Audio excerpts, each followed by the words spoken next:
So Rob, talk about having Casey Tucker. I mean, if a fifth-year senior, a transfer from Stanford, that has to be a blessing, I think, for an offensive line.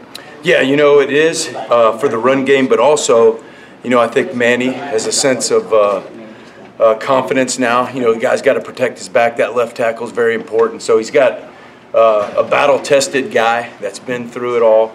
He's played, you know, in big-time football games. He's already played in the Pac-12, so he kind of knows what to expect in this first game and on game day. So we're not really, you know, worried about him, how he's going to react and everything. But yeah, man, it's a big-time addition to our team. And obviously the back end of that transaction, so to speak, is having Cole at center. Obviously, I mean, he's done it in the spring. He's done even a little of that last year. I mean, how has that transition been so far for Cole? You know, I was concerned because, you know, when you're in the spread shotgun offense, that's the first thing that you think about when you move a guy to center is, you know, how are the snaps going to be? And I've never seen anything like it. I mean, I don't want, there's some wood to knock on, but I'm just saying, you know, the guy's been so consistent with his snaps has blown me away, and he's such a smart player and does all the other stuff. The only thing I was concerned about Cole Cabral was he going to be a consistent snapper? Because when you're running the zone read and you're doing things like that, I mean, that ball, it can't be here, it can't be down here, it messes the timing up, the run game tracks and all that. So that ball's got to be here, and he's done a great job. It seemed like you were talking to Dennis and Cole a little bit before practice with Manny. What were you saying to those guys? You know that every day is an opportunity to get better. You can't ever waste not even a warm-up period as a quarterback. I wanted them to be better leaders. I wanted them to run everywhere they go.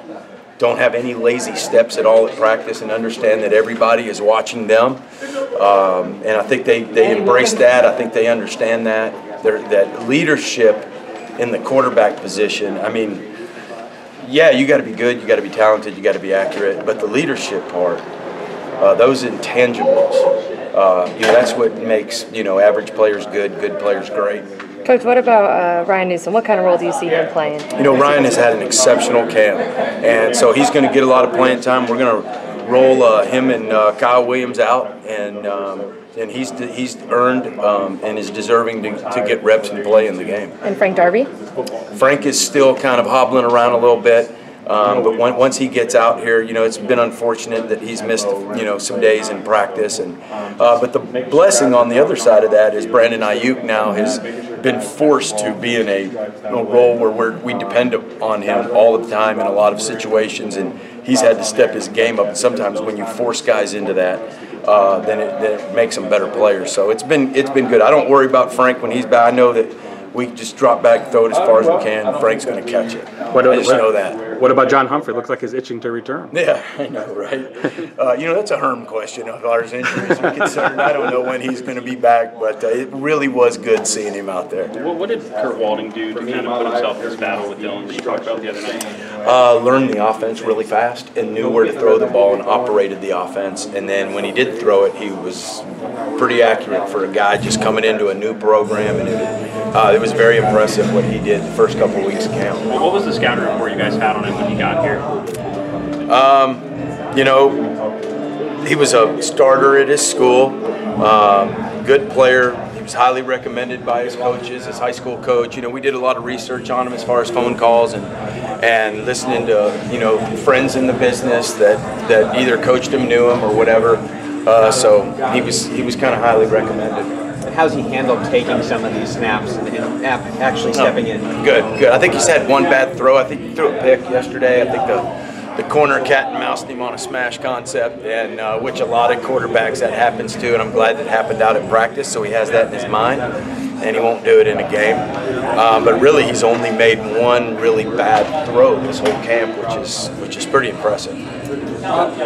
Every head coach is different, but what input does Herm have in the offense? What's the give and take? Yeah, he has a great perspective from a defensive coach's and a head coach. So, you know, and we talk all the time. Every morning he comes in my office and we talk where we're at on offense, and he'll tell me things like, hey, you know, this concept you guys got in, if you think about this, put a post on it instead of this, you're going to get the defense because this safety's doing this, and that is great to have at your disposal as an offensive coordinator. That he's going to be able to bring that type of experience and all that because he played the position DB and he coached him and he's been, he knows a lot of football, so that really helps. And then the thing that he does really well as a head coach is he knows how to manage players and how they're kids still. And so they come in here and, they kind of carry the baggage of the day sometimes or what happened or what's going on in their family. And he does an amazing job of managing their personalities and getting them they trust him and he talks to them and to practice hard and to mature and all of those things. So that's been really big. Coach, how have you seen your tight ends progress so far? Yep. They're doing a really good job in the run game, and that's they made great improvements there. They know what they're doing. We're trying to keep it easy on them, not giving them a lot to think about, even though they do have a lot to think about. And they've embraced that. So excited to see their role, and our defense is a little different than what you would see on a normal. So they're not getting some stuff that they would normally get right now, and I'm interested to see how they're going to handle like blocking a bigger type guy or beat with their hand on the ground and doing this and doing that, which we haven't got really a chance to see in camp yet. So might be able to answer that question a couple of weeks better into the season. Having a couple older guys in CJ and Tommy, does that kind of make you a little more confident about the position? Oh yes, and then they're stronger. They've gotten stronger. Those two kids, especially Tommy Hudson, I don't know if anybody outworked him in the weight room this summer. He's improved his body. All of them have gotten stronger, and that's everything. When you have strength, you have confidence. If you're weak and you know you're weak, you know you're going to get thrown around, you don't play confident on the offensive line, and the tight end is an attachment of the offensive line. So you got to build strength to play confident up there, and I think that's the biggest improvement. They got there stronger. Good.